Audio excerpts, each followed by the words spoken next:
Nabi SAW dalam sebuah hadis, kalau amrin tibatin la yubda'u fihi bil basmalati fahuwa arda.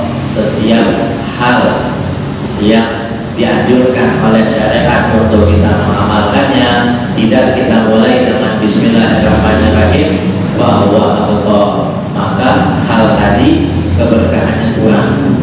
Kalau kita mulai dengan Bismillah, wudhu kita barokahnya kurang, keberkahannya kurang. Maka supaya sempurna keberkahan yang kita dapatkan dari Allah, kita membaca basmalah.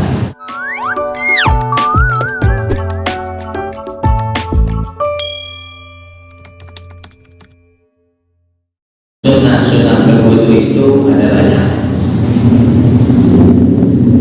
Al-awwal yang pertama dari sunnah-sunnah berwudu, as-sunnah allati qabla ghuslil wajhi, sunnah-sunnah yang dianjurkan kita untuk mengamalkannya sebelum kita membasuh wajah. Ada sunnah-sunnah yang kita dianjurkan untuk mengamalkannya, mendatangkannya sebelum kita membasuh wajah kita. Apa aja? Yang pertama, at-talaffuzu bi niyati sunanil wudu, melapaskan sunnah-sunnah wudu. Fayaqulu, maka orang yang berwudu itu dia membaca nawaitu sunanal wudu. Nah, sunnah itu kita mengucapkan nawaitu sunanal wudu, aku niat menghadirkan sunnah-sunnah wudu. Itu yang pertama. Karena kata Nabi SAW, innamal a'malu binniyat, segala amal perbuatan itu harus disertai dengan niat. Kita ingin melakukan sunnah-sunnah wudu, ya kita niat. Nawaitu sunanal wudu, saya niat menghadirkan sunnah-sunnah wudu. Kemudian beliau bersabda, innamal likulli imri'in ma nawa, sesungguhnya bagi tiap orang itu dia mendapatkan apa yang dia niatkan. Kita niat di awal menghadirkan sunnah-sunnah wudu, insya Allah kita mendapatkan pahala daripada mengamalkan sunnah-sunnah yang berwudu yang dicontohkan oleh Nabi Muhammad SAW. Kemudian yang kedua, tasmiyah wa ta'awud, sunnah wudu yang kedua yang dianjurkan kita untuk melakukannya sebelum membasuh wajah adalah membaca basmalah dan ta'awudz. Wa aqalluha, minimalnya bismillah, paling minimal bismillah. Wa akmaluha, adapun paling sempurnanya a'udzubillahi minasyaitonir rajim, bismillahirrahmanirrahim, rabbi a'udzubika min hamazati syayatin wa a'udzubika rabbi ayyahdurun. Itu paling sempurnanya, paling komplitnya. Ya, paling enggak kalau misalnya umpamanya kita udah pengen mengejar sholat berjamaah, udah minimal bismillah.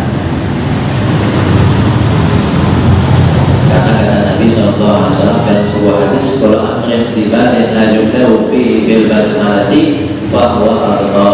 Setiap hal yang dianjurkan oleh syariat untuk kita mengamalkannya tidak kita mulai dengan Bismillahirrahmanirrahim, fahuwa arda, maka hal tadi keberkahannya kurang. Kalau kita mulai dengan Bismillah, wudhu kita barokahnya kurang, keberkahannya kurang. Maka supaya sempurna keberkahan yang kita dapatkan dari Allah, kita membaca basmalah. Yang ketiga, asiwaku, bersiwak. Ya, sunnah sebelum kita wudhu kita bersiwak dulu. Siwak itu yang paling afdal adalah menggunakan kayu arok. Siwak itu manfaatnya sangat banyak, menguatkan hafalan jadi mudah, ya, kemudian membuat tingkat kita semakin fasih dalam membaca Al-Quran, dalam melafazkan huruf-huruf Al-Quran. Kemudian juga menjadikan pahala sholat kita lebih besar, menjadikan pahala wudhu kita lebih besar di sisi Allah Subhanahu wa Ta'ala. Rokatan di siwak khairun min sab'ina rokatan di ghairi siwak. Kata Nabi, 2 rakaat menggunakan siwak lebih baik daripada 70 rakaat tanpa menggunakan siwak. Kemudian juga siwak mencegah bongkok, ya, masih banyak lagi keutamaan siwak. Yang paling besar di antara keutamaan siwak adalah memudahkan ruh saat dicabut nanti ketika sakaratul maut. Ketika sakaratul maut, jadi orang yang biasa pakai siwak nanti sakaratul mautnya dimudahin semua.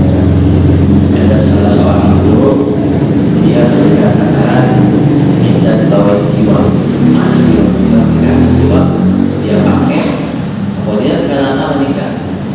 Udah sakaratul maut. Kemudian juga Nabi bersabda, laula ana syubba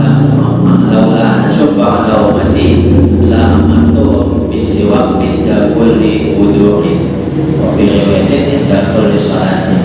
Seandainya aku tidak takut menjadi berat atas umatku, niscaya aku perintahkan mereka, aku wajibkan mereka untuk bersiwak setiap kali mereka wudu, setiap kali mereka sholat. Nabi tahu kita gak bakalan mampu, sehingga perintahnya hanya perintah sunnah saja. Gitu. Hasil beli siwak, hilang siwaknya. Siwak itu megangnya boleh begini, boleh juga ya, bagaimana juga boleh, tapi yang dianjurkan seperti ini. Jempol sama kelingking di bawah, telunjuk, jari tengah, jari manis di atas. Makanya ke kanan dulu bagian atas, kemudian kanan bagian bawah, kiri bagian atas, kiri bagian bawah, gitu. Seperti membentuk angka 8 ya. Memakan sebab karena manfaatnya sangat besar sekali. Nah, kemudian juga ada doanya. Afdalnya itu siwaknya itu dibasahi dengan air. Doanya ketika kita memakai siwak, Allahumma bajid bihi asnani wa syudda bihi hati wa thabit biha lahati wa barik li fihi wa athbitni alaihi ya arhamar rahimin.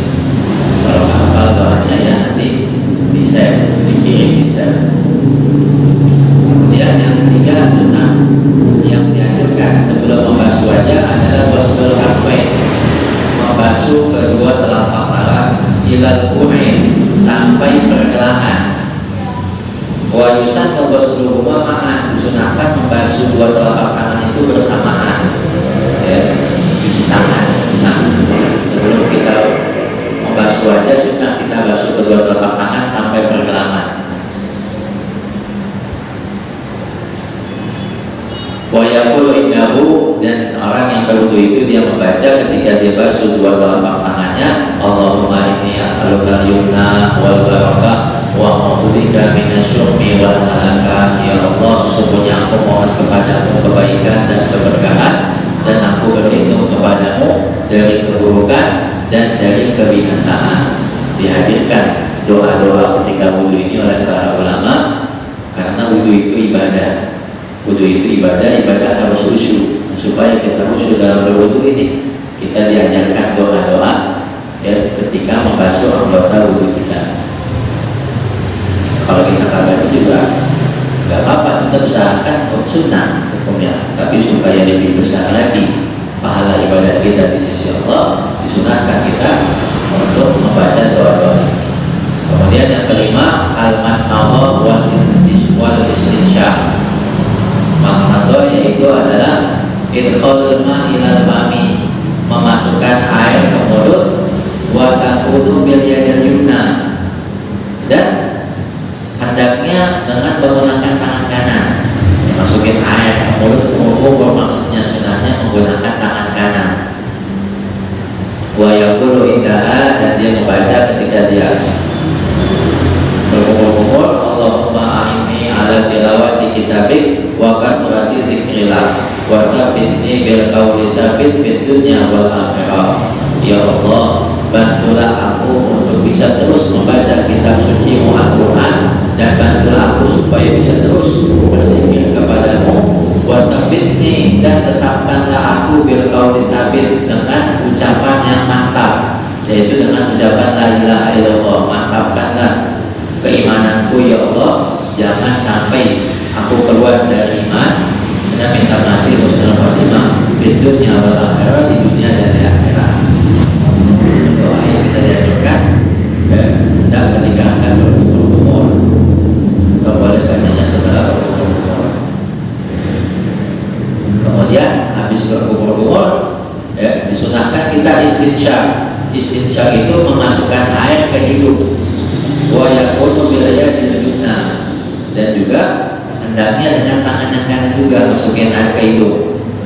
Wa yaqulu idahu, dia membaca ketika masukkan air ke hidungnya, Allahumma arini raihata jannah wa anta anni radin. Ya Allah, biarkanlah aku bisa mencium harum-haruman surga, wewangian surga. Wa anta anni radin, dan kau dalam keadaan ridho kepadaku. Ya, orang yang masuk ke dalam surga, di surga perjalanannya masih 500 tahun lagi, itu harumnya surga udah kecium dalam perjalanan 500 tahun. Kita minta tuh ketika wudu supaya diizinkan sama Allah bisa nyium wangi-wangian surga. Kemudian yang keenam, al-mubalaghatu fi ima li ghairi shahih. Mubalaghah, berlebihan dalam berkumur-kumur, yaitu menyampaikan air sampai ke ujung tenggorokan, ujung langit-langit, wa wajhayil asnan walisat, dan dua sisi gigi dan dua sisi gusi. Sunahnya itu kalau kumur kita sampai mubalaghah, sampai keluar suara. Itu sunahnya tadi. Tapi buat orang yang kan lagi puasa, kalau lagi puasa jangan begitu, nggak disunahkan. Tapi tetap kumur-kumur, ya. Tapi nggak usah sampai mubalaghah kalau lagi puasa, karena awalnya ada air masuk kan, masuknya 3, keluarnya 2.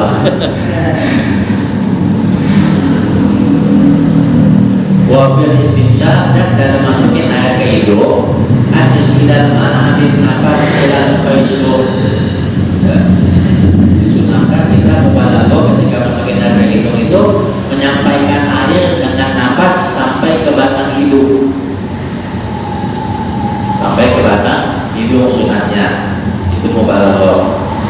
Yang ketujuh, al-istinsyaq, yaitu mengeluarkan air dari hidung. Wa yusanu an yakuna biyadil yusra, disunahkan menggunakan tangan kiri. Habis kita masukin, kita keluarkan dengan tangan kiri.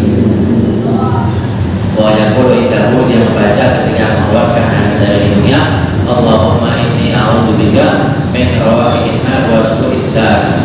Ya Allah, aku berlindung kepadamu dari baunya api neraka, wa su'id dar, dan dari sejelek-jeleknya tempat tinggal, yaitu nerakanya Allah Subhanahu wa taala. Wa liyadillah. Yang kedelapan, at-tadliku fi ma melakukan semua tadi sebanyak 3 kali. Kumur 3 kali, masukkan dan begitu 3 kali, itu sunnah.